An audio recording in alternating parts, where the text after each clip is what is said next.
नमस्कार। नींद की प्याली में आपका हार्दिक स्वागत है। आज हम आपके लिए एक मधुर कहानी लाए हैं जो आपकी थकान और चिंताओं को धीरे धीरे दूर कर देगी, ताकि आप मीठी नींद की गोद में समा सके। एक आरामदायक जगह पर बैठें या लेट जाएं और अपनी आंखें बंद करें और गहरी सांस लें। फिर धीरे धीरे बाहर छोड़ें।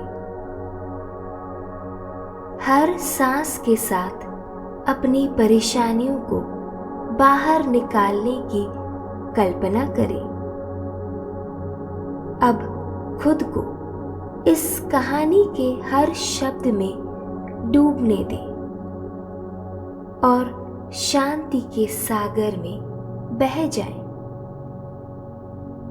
तो आइए शुरू करते हैं। सर्दियों की वह शाम बेहद ठंडी थी। आसमान से नरम नरम बर्फ गिरने लगी थी और हल्का अंधेरा चारों ओर फैल रहा था। मैं तेजी से अपनी छोटी सी कुटिया की ओर बढ़ रही थी। मेरी सांसों से सफेद गर्म भाप निकल रही थी जो ठंडी हवा में घुलकर अदृश्य हो जाती। मैंने अपने हाथ जैकेट की जेबों में डाल लिए और उस कंकड़ पत्थरों से भरे संकरे रास्ते पर आगे बढ़ने लगी जो मुझे अपनी कुटिया तक ले जाता। रास्ते की दोनों ओर घने झाड़ खड़े थे। माहौल लगभग निस्तब्ध था। बस हवा की हल्की सरसराहट जो पत्तों को सहला रही थी। कहीं दूर से पक्षियों की पुकार सुनाई दे रही थी। शायद वे भी अपने घोंसलों की ओर लौट रहे थे। और फिर एक तेज आवाज ने मेरे कदम रोक दिए। मैं ठिठक कर खड़ी हो गई। आंखें चौकन्नी हो गई।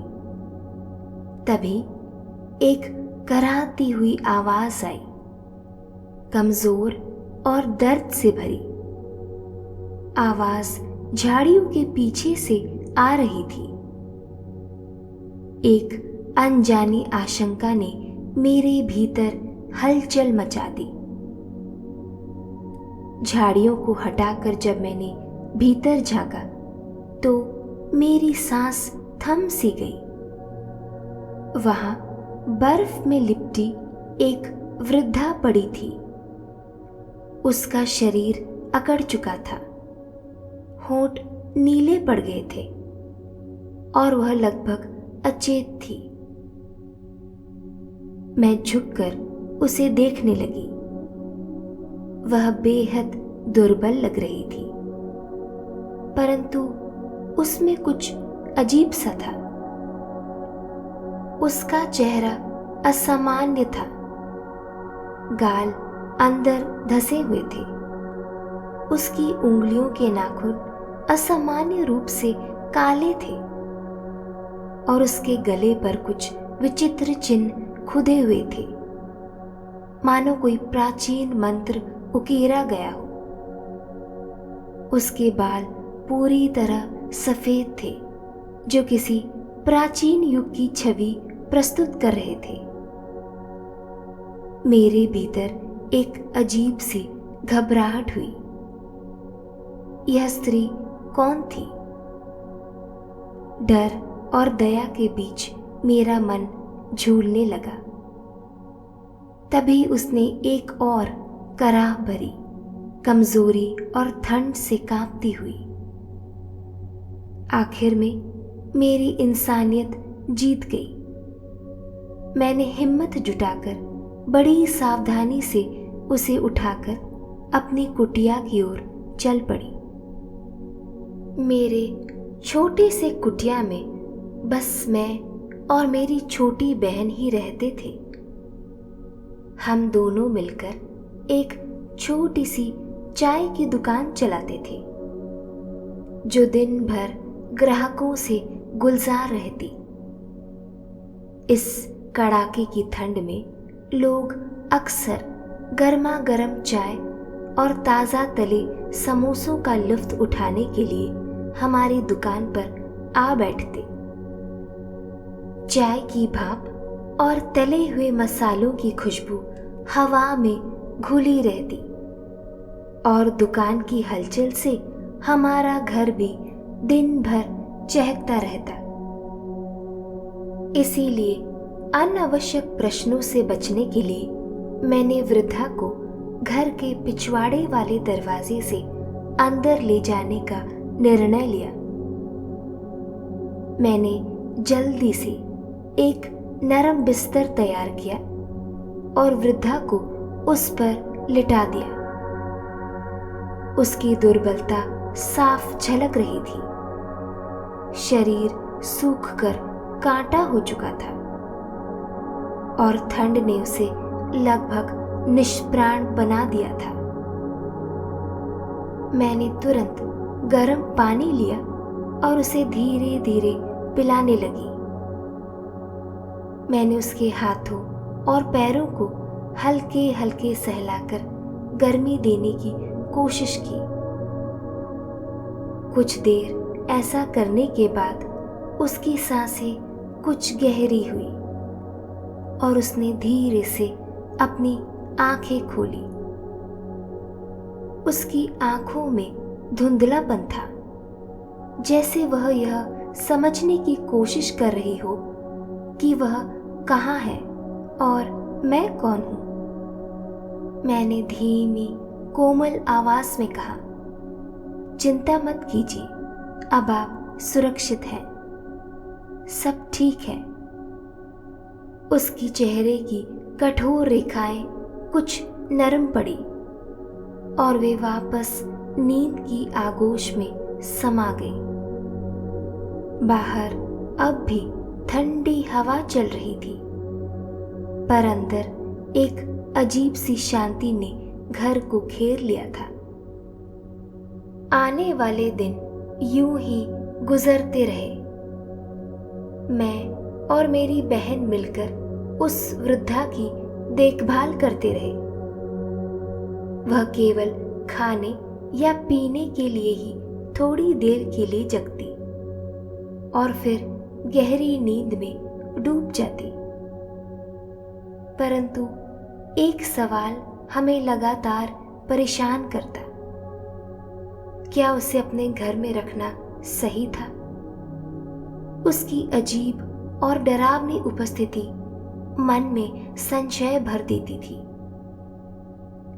लेकिन फिर भी हम उसे असहाय छोड़ने का साहस नहीं जुटा पाए।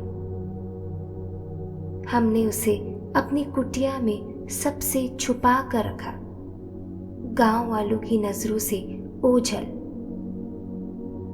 दिन बीतते गए, लेकिन उस वृद्धा ने एक शब्द भी नहीं कहा। फिर एक शाम जब मैं और मेरी बहन चाय की दुकान पर ग्राहकों को गर्म चाय और समोसे परोसने में व्यस्त थे, तभी हमने गांव के कुछ लोगों की बातचीत सुनी। वे आपस में किसी रहस्यमय औरत के बारे में चर्चा कर रहे थे। एक वृद्धा जिसके काले नाखून थे और गले पर विचित्र चिन्ह। वह कोई साधारण औरत नहीं थी, बल्कि कोई जादूगरनी थी। उनकी बातें सुनकर हमारे हाथ वहीं ठिठक गए। दिल की धड़कनें तेज हो गई। हम दोनों ने एक दूसरे की ओर घबराई हुई नजरों से देखा। क्या ये सब उसी वृद्धा के बारे में था जो हमारे घर में पड़ी थी? एक अजीब सा डर हमारी रगों में दौड़ने लगा। क्या हमने किसी भयानक मुसीबत को अपने घर बुला लिया था? हम घबराए हुए तेजी से अपनी दुकान समेटने लगे। दिल में अजीब सी बेचैनी थी। कहीं गांव वालों की कही बात सच तो नहीं थी। जैसे तैसे दुकान बंद कर हम दोनों दबे पांव अपनी कुटिया की ओर बढ़े। भीतर घुसते ही हमारी बेचैन निगाहें वृद्धा को ढूंढने लगी। पर जैसे ही हमारी नजर बिस्तर की ओर गई तो देखा बिस्तर खाली था। हमने चारों ओर नजर दौड़ाई पर वह कहीं नहीं थी। एक अजीब सी राहत महसूस हुई, शायद इसलिए कि अब हमें उसके रहस्यमयी अस्तित्व से डरने की जरूरत नहीं थी। लेकिन ठीक तभी मेरी नजर बिस्तर पर पड़ी। कुछ चमकता हुआ वहां रखा था। मैंने धीरे से हाथ बढ़ाया और उस वस्तु को उठाया। वह एक छोटी सी जादुई दिया थी। वह सुनहरे रंग की थी और उस पर बारीक नक्काशी की गई थी। उसकी बनावट राजसी थी, मानो किसी पुराने समय के खजाने का हिस्सा हो। दिए के नीचे एक चिट्ठी भी थी। कांपती हाथों से मैंने उसे उठाया और पढ़ने लगी। प्रिय बच्चियों, तुम्हारी देखभाल और प्रेम ने मुझे नई जिंदगी दी। मैं एक दूर देश की जादूगरनी हूं जो बिजली की चपेट में आकर बेहोश हो गई थी। तुम्हारी सेवा का उपहार देते हुए मैं तुम्हें अपनी सबसे अनमोल चीज सौंप रही हूं। इस दीप को बुद्धिमानी से उपयोग करना। मेरी बहन और मैं एक दूसरे को अविश्वास भरी नजरों से देखने लगी। यह वही जादुई दिया तो नहीं जिसके बारे में हमने परियों की कहानियों में सुना था? वह दिया जिसे रगड़ते ही एक जिन प्रकट होता है और हर इच्छा पूरी करता है।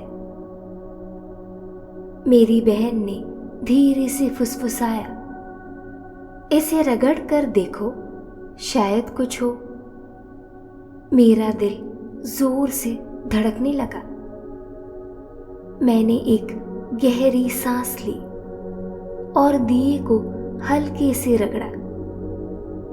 कुछ नहीं हुआ। हमने एक दूसरे की ओर निराशा भरी नजरों से देखा। फिर मैंने दोबारा जोर से रगड़ा। अब भी कुछ नहीं हुआ। हमारी उत्सुकता अब निराशा में बदलने लगी। बिल्कुल बेतुकी बात थी। मेरी बहन ने सिर झटकाते हुए कहा, यह सब सिर्फ कहानियों में ही होता है। मैंने भी दिए को एक तरफ मेज पर रख दिया और हम दोनों ठंडी सांस लेकर अपने अपने काम में लग गए। पर तभी हमने हल्की सरसराहट सुनी। चौंक कर मुड़े, वही दिया मेज पर हल्का सा हिल रहा था।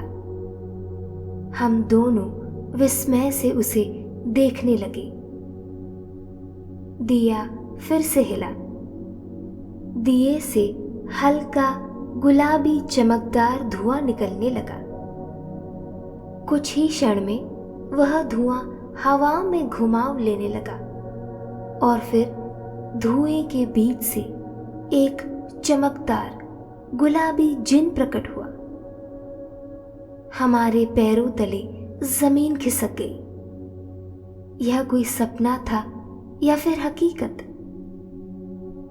जो कुछ हमारे सामने घटित हो रहा था उस पर यकीन कर पाना असंभव सा लग रहा था। वह गुलाबी धुएं से निकला एक अद्भुत जादुई प्राणी था। उसकी आभा मंद मंद गुलाबी चमक में लिपटी थी, मानो सितारों की रोशनी उसमें घुली हुई हो। उसके चेहरे पर एक कोमल मुस्कान थी और उसकी आवाज गहरी और मीठी। मैं आपकी सेवा में प्रस्तुत हूं मालकिन। आपका आदेश ही मेरा कानून है। बताइए, मैं आपके लिए क्या कर सकता हूं? हम दोनों अवाक एक दूसरे को देखने लगे। हमारे पास कोई उत्तर नहीं था। इतने में मेरी बहन ने हिम्मत जुटाई। उसकी आवाज अब भी हल्की सी कांप रही थी, पर वह धीरे से बोली, मुझे और मेरी बहन के लिए एक जोड़ी जूते और एक गर्म स्वेटर चाहिए। जिन ने कोमलता से सिर झुकाया। फिर उसने धीरे से अपना हाथ हवा में लहराया।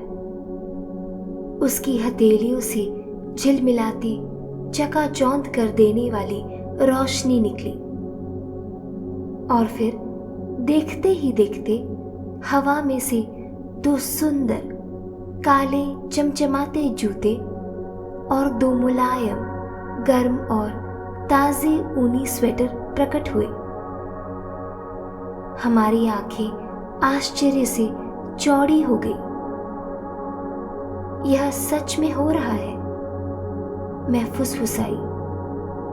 अब तक हम बस किताबों में पढ़ते आए थे कि किसी जादुई दिए को रगड़ने से एक जिन निकलता है जो हर इच्छा पूरी करता है, परंतु यह तो हमारे सामने घटित हो रहा था। मैं और मेरी बहन कई महीनों से कुछ पैसे बचा रहे थे ताकि अपने लिए नए जूते और स्वेटर खरीद सके, लेकिन हमारी मामूली कमाई में यह संभव नहीं हो पा रहा था। और अब बिना किसी मूल्य चुकाए, बिना किसी इंतजार के हमारी इच्छा पूरी हो चुकी थी। हम दोनों एक दूसरे को देख रहे थे, भौचक्के, अविश्वास से भरे और कहीं ना कहीं आनंदित भी। यह किसी सपने से कम नहीं था। उस रात के बाद जिन सिर्फ एक चमत्कारी प्राणी नहीं, बल्कि हमारा गहरा दोस्त बन गया। उसकी जादुई शक्ति ने न केवल हमारी जिंदगी बदली, बल्कि हमारे छोटे से गांव में भी ढेर सारी खुशियां भर दी। हर रात जब गांव नींद में डूब जाता, हम अपनी कुटिया में चुपचाप जिन को बुलाते। वह गुलाबी धुएं के साथ प्रकट होता। उसकी चमकती मुस्कान हमारे दिल को सुकून देती। हमने उससे कभी भी दौलत नहीं मांगी और ना ही किसी बड़े महल का सपना पूरा किया, लेकिन उसने हमारी छोटी छोटी मुश्किलों को हल किया। हमारी ठंडी सर्दियों को गर्म कपड़ों से भर दिया और हमारी दुकान को इतना समृद्ध कर दिया कि कोई भूखा ना जाए। धीरे धीरे हमने अपने गांव के जरूरतमंद लोगों की भी मदद करनी शुरू की। ठंड में ठिठुरते बच्चों को गर्म कपड़े मिले, अकेले बुजुर्गों के घर में अनाज पहुंचाया और गांव की गलियों में फिर से हंसी खुशी की रौनक लौट आई। हर बार जब हम जिन को देखते, हमें उस अनजान वृद्धा की याद आ जाती। वह कौन थी? क्या सचमुच कोई जादूगरनी थी, या सिर्फ एक परी जो हमें यह वरदान देने आई थी?